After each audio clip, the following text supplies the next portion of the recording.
The moment you all have been waiting for, I get the chance to pick the brains of our marijuana gurus and experts. I want to hear about your top picks. Sean, how about you kick us off? All right, why not? So I'm weird. I like small cap stocks. That's me. That's always lean right into me. it. I'm weird. So I have two companies that are sort of, we'll call them a 1A and a 1B. I can't pick between like which one I like more. But there are two. The first is Organigram Holdings. Organigram, it's a pretty small company. Under $1 billion market cap. The interesting thing about Organigram is people forget about it. It's Atlantic-based. There are no Atlantic-based growers that are big. I mean, they're the small-time players. But here's Organigram kicking out an expected 113,000 kilograms a year. That's going to put it in the top 10, I believe.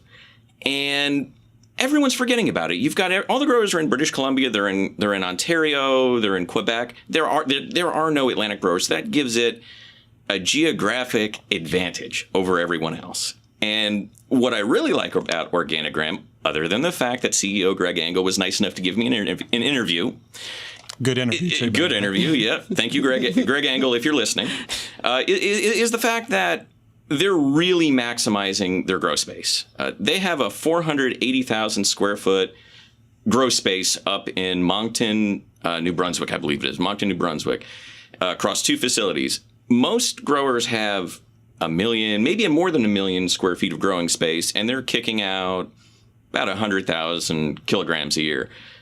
Organigram's kicking out 113,000 kilograms and 480,000 square feet because they have a 3-tier grow system.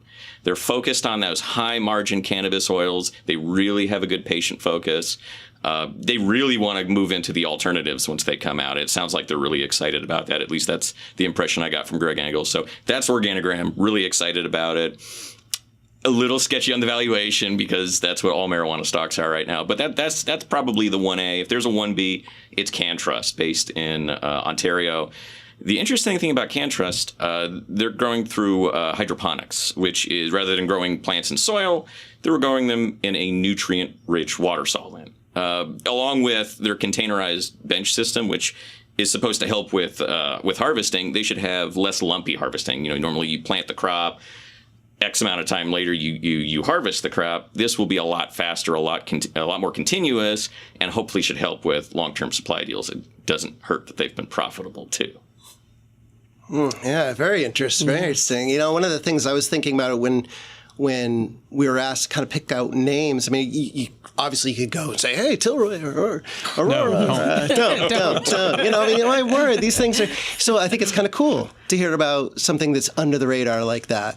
And I think it's something that's valuable to our listeners to recognize there are other companies out there. And of course, those companies also present some pretty, extreme risks too that everybody should be thinking about. When I was trying to settle in on what I would pick, I decided that I wanted to try and see if I could focus on finding a company that maybe was getting a little bit forgotten, but wasn't quite as small. And I settled on Aphria. And Aphria is arguably, it could be I think it's going to be the third biggest player in Canada. They're on pace for about 255,000 kilograms of production early next year. And what's really interesting to me about them is that 250,000 kilograms of their production is being done in greenhouses. And the reason that that's important is that greenhouse production is cheaper than indoor production by a lot. And if that gives them a competitive advantage where maybe if you're going out and it becomes an issue of most marijuana demand ends up being for ingredient rather than dried flower, then the low-cost provider could have a valuable edge over some of these other companies. So I think that that's something that really attracted me to it. I also kind of like that they're not, I'm not going to say promotional, but they haven't been as aggressive. They haven't been as out in front of everybody as these other companies. And it makes me feel like maybe they're just putting their head down and getting their work done and establishing themselves in this business. So I kind of like that. And one of the reasons that I like that is because its valuation, I don't think, is nearly as stretched as some of these other ones. I looked earlier today, and I think we're about $3 billion market cap. And for comparison, Canopy's still over $10 billion. And Aurora obviously being much larger too. Now they're bigger companies. I mean, Canopy's going to crank out 500,000, I think, Sean. Yeah, right kilograms, and I think Aurora's aiming for 550. 570, but that doesn't even count ICC Labs. So. Yeah. I mean, so it's not going to be as big as they are, but it may have an edge in pricing and profitability. I mean, if you look at, over the last 12 months, their ability to translate more money, down after all their expenses, it's pretty impressive. It's really hard right now when we try and talk valuation with marijuana stocks because they don't make money. Right. And there's so many one-off expenses that are screwing up the net income for these companies. You've got, stock-based compensation, all these other things. So I'm looking at gross margin right now when I look at these companies. And by far, of all the biggies, Aphria has the highest gross margin. And, if you're comparing Aphria to Canopy, by a lot.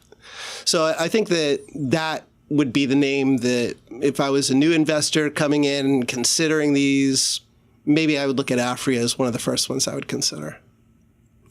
And I would actually agree with both of you guys. I like both of the picks that you've mentioned. I'm going to throw in a real twist. Liberty Health Sciences. It's even smaller than Organigram. What I like about Liberty, they're actually based in Canada, but their operations are nearly exclusively in Florida. Now, you might not realize Florida is projected to be the third biggest marijuana market in the U.S.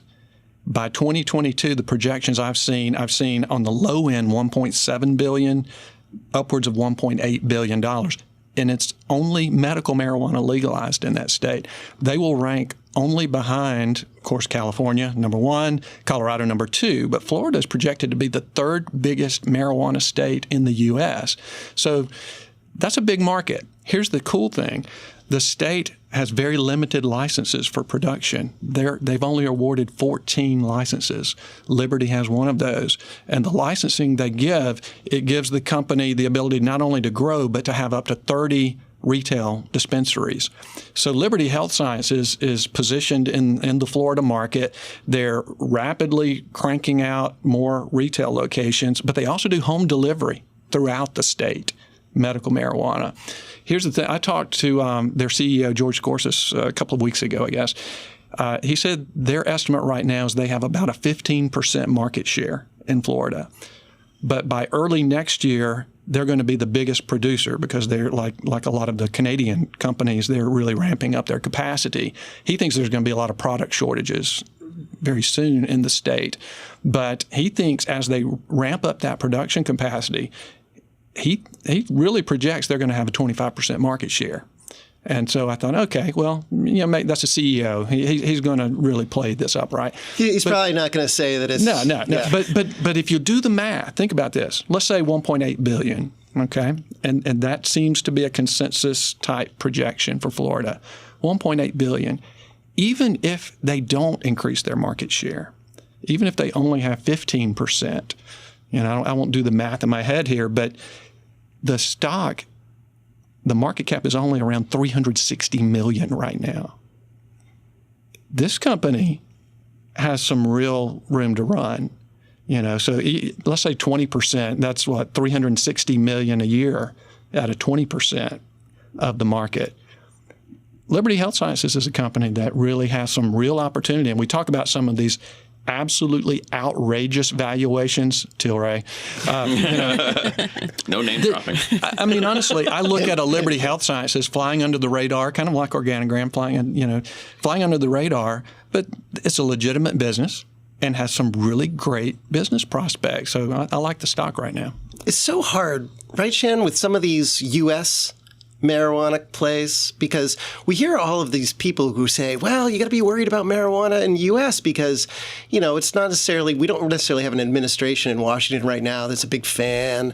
We have still, it's, the change because of Epidiolex, that did not do anything to marijuana. It's still Schedule I drug. Mm-hmm. There's all sorts of banking restrictions. There's these things that I think maybe Keith, that's why. Yeah, people are just sort of... That is exactly why. The companies that operate primarily in the U.S., they still are under that dark cloud of marijuana being illegal at the federal level. we could place bets on whether or not the bill that's being pushed through right now might pass. That at least the federal laws could change where the government will not get in the way of states. But I don't think we're going to see a crackdown. That's my opinion.